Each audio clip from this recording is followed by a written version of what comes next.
Welcome everyone who's watching and here in person and watching online to our August 12th Mayor's Roundtable.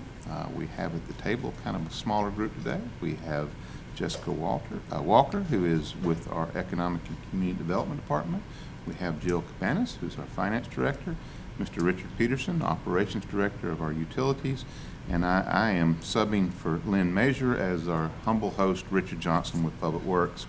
And I do have a request that welcome everyone, but Jessica has Meet the Teacher Night, so we're going to let her cover some items of importance to our community. Jessica? Thank you. We're getting ready for back to school, and I do have Meet the Teacher Night, and I'll be back for the council meeting, so it's going to be a fun afternoon.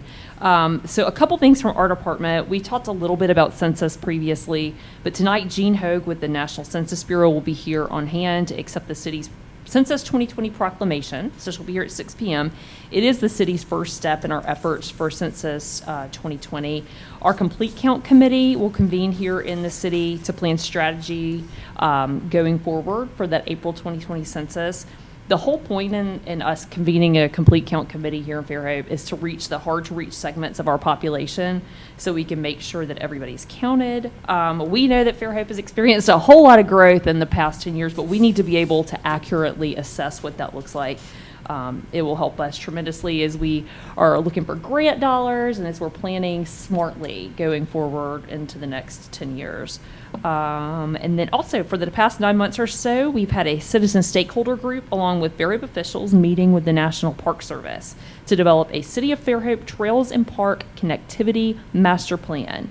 It was on hold for a little bit this summer as we did transitions with staff and summer vacations and as things happened to be in Fairhope, but we are back and in action to develop a conceptual plan for paddling trails, hiking, biking trails, and multi-use pathways throughout the city based on community input, neighborhood compatibility, resource protection, recreation, and alternative transportation uses. So kind of like with the census and we're engaging people within the community, we're also doing that here, and we're really thankful for that dedicated group of citizens who are engaged in this process and working to create positive change here in Fairhope. Public workshops related to this will be coming up in late October, and communication about those will be going out in about a month, so look forward to that. Earlier this summer, Council approved a firm to assess the needs of the Welcome Center and report on the findings. Wanted to update you guys that those will be presented at the August 26th work session to the City Council. The findings kind of take into account the importance of the Welcome Center, not only as a first impression that some people get of our city, but also as the official archive storage location for the Museum of History. And speaking about the museum, they are moving forward this summer with lots of programming under the direction of Alan Samry. So he has kind of jumped into that position and done a really great job. Next weekend, they have Barney Gaston Day set for 10 a.m. at August 24th at the museum. A Fairhope native, Lieutenant Gaston, was killed in the liberation of French Village during 1944. And so every year since then, that city has, or the village, has commemorated his sacrifice and their freedom. They did that, but first by erecting a memorial to him, but then they honor him on August the 26th every year, which is kind of fascinating. This year's Barney Gaston Day here in the city of Fairhope will celebrate that similarly. And finally, Nick Center held an active shooter class last week and had nearly 100 people sign up for it, which is pretty incredible. By all accounts, it was really informative, but more than that, it's a reminder that the Nick Center has stuff going on all the time, way more than you would expect them to have going on. So residents ages 55 and up should really take an opportunity to check the offerings there and consider being part. I think I said finally, but now I really do mean finally. It's the 125th anniversary, and you are going to start seeing some merchandise come out. These will be free. These are stickers that kind of commemorate our 125th. So those will be in facilities. See your City of Fairhope person to get a sticker. Thank you. Thank you, Jessica. And before I call on Jill, I do want the public to know one thing is, for us, the budget process starts about 6, 7, 8 months before the actual budget year does, and And on the department level, we have to get with our folks and go through all of that. And there's a lot of meetings that go on. And I will tell you, Jill has to attend every one of them. So it's bad enough for a department, all the level of meetings you have to go through a budget. But Jill sits in with every department on every budget, whether it be operational, personnel, capital, et cetera, et cetera. And Jill is going to give us an update where we are on the 2020 fiscal year budget for the city of Fairhope. Yes, thank you, Richard. Yay, me, for having to sit in on all those meetings. Our budget process is going well. We are getting close to the end. We have kind of come up with the bottom line being that we do need to make some cuts in all departments. So the mayor has asked for all the department heads to look at their budgets by tomorrow afternoon and have those cuts in place. And so between now and the next work session, we will be tweaking it and putting the final touches on everything we need to do as far as the budget. And this year, I will say, has been the best by far due to it being held in our software, which in the past we were not able to because it was not user-friendly at all. But with the updates into Munis, we've got a new and improved central budget entry, which has been very nice, and it will allow for strategic budgeting for the future. So it's been really good, and hopefully it'll be the best ever. Thank you, Jill, and I do appreciate all yours, and I know Kim has been working on her side of the equation there, and I'm just excited to eventually get it whittled down and say, well, at least we've done our part until the council asks to change or modify or adjust as necessary. So, and we have Mr. Peterson with us. What's going on? Anything going on in the utility business? Well, we bid our first major transmission upgrade, and the low bidder was $2,149,000, and I'm guessing the budget cuts aren't going to apply to that project, right? Okay.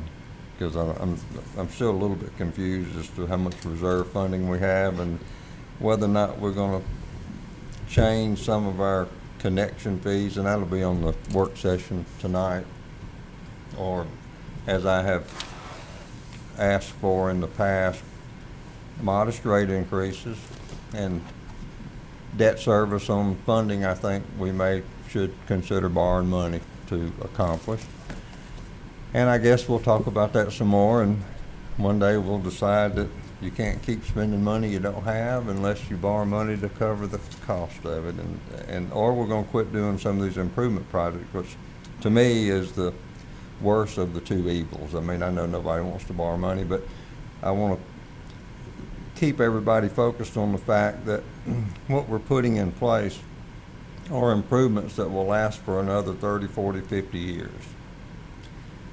And on a personal level, any debt that you would absorb that you would anticipate being something that would be an asset that would last 20, 30, 40 years, it's probably talking about a house, and you're probably talking about borrowing money to buy it anyway.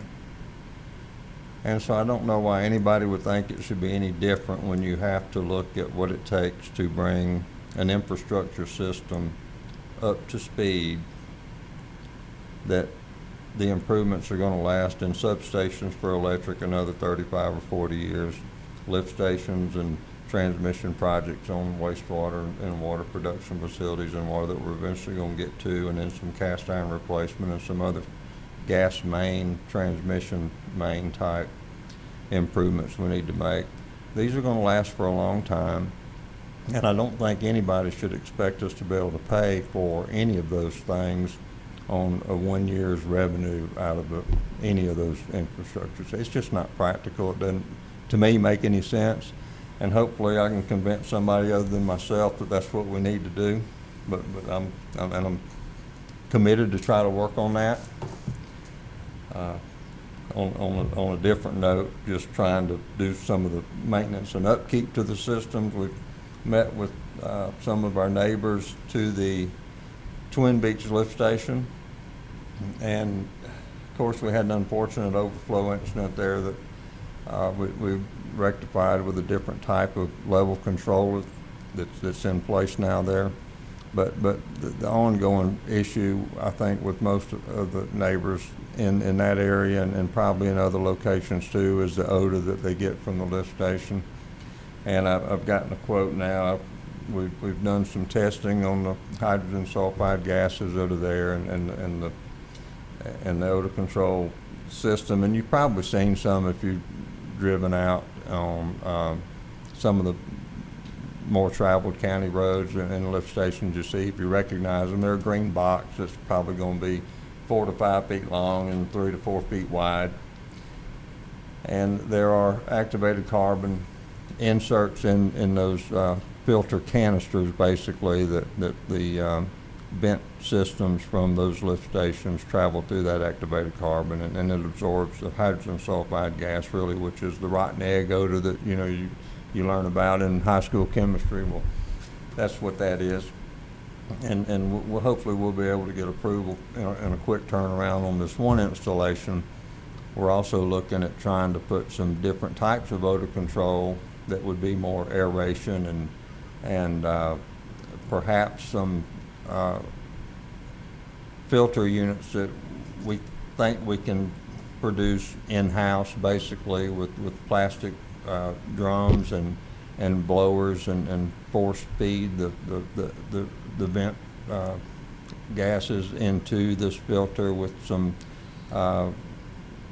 chlorinated solution of water being sprayed over the media that we'll have in there, so it won't be so much replacing the filtration equipment as it'll be maintaining a level of disinfectant in the water that we provide to absorb that gas. So we're working on that, and all those things take time too.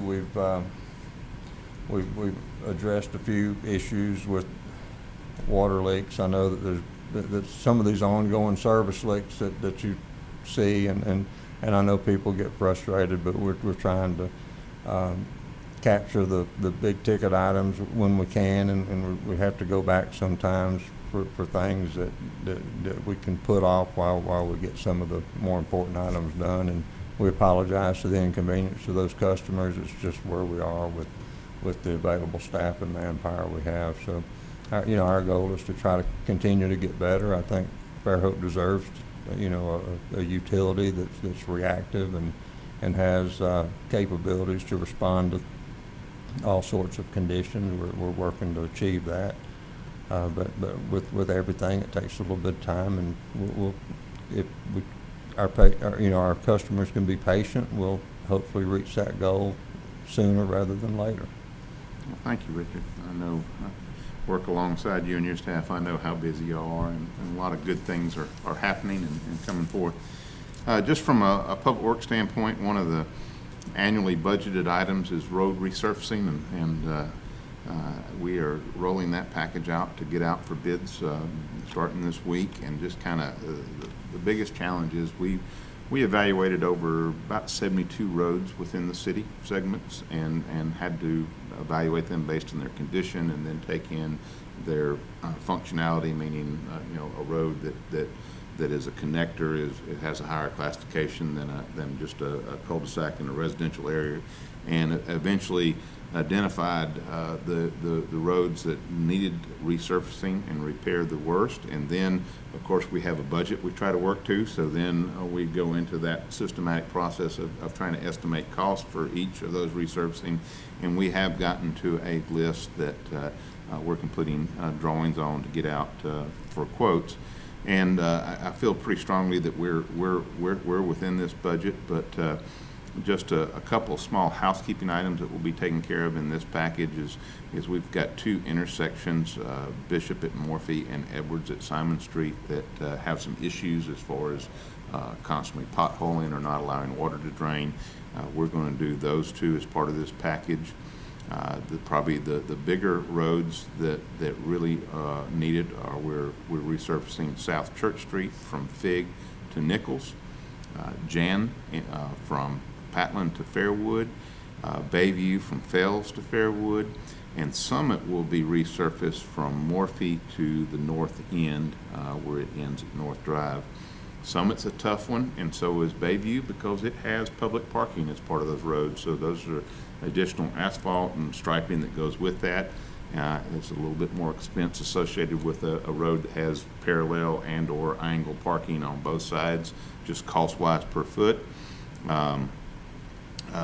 Mershon from Morphe to Fairhope, and we have two alleys.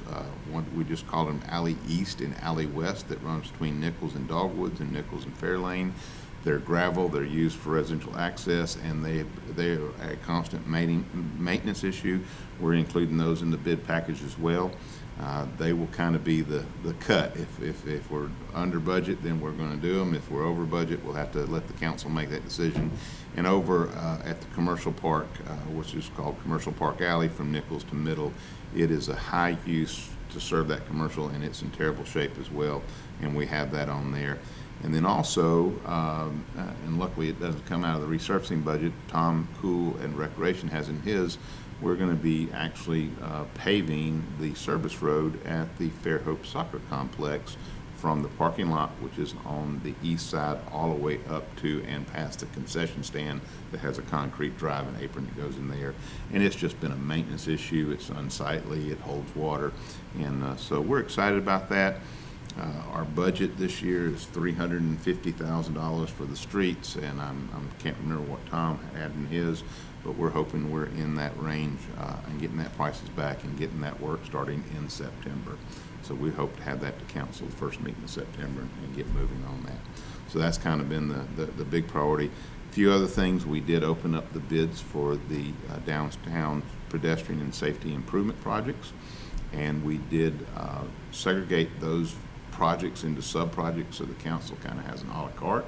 The good news is that our estimated cost was $530,000, and the bid opened at $533. That's about the closest I've been on any bid in a long time, with the fluctuation of the market out there.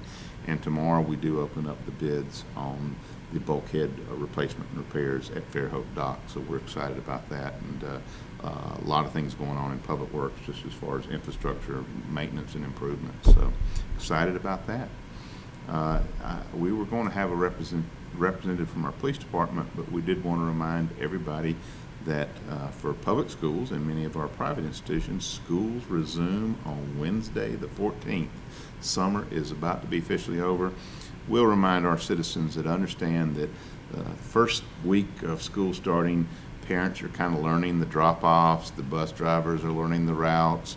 Please plan a little extra time in your commute, especially if you have students that you're taking to school. Be patient. It will be congested. It'll be a little bit crazy, maybe a little bit chaotic, but usually after about a week to 10 days, it settles down. But really during those school traffic hours, that's about 7:30 to 8:15, and somewhere around 2:30 to 3:15. Just be mindful.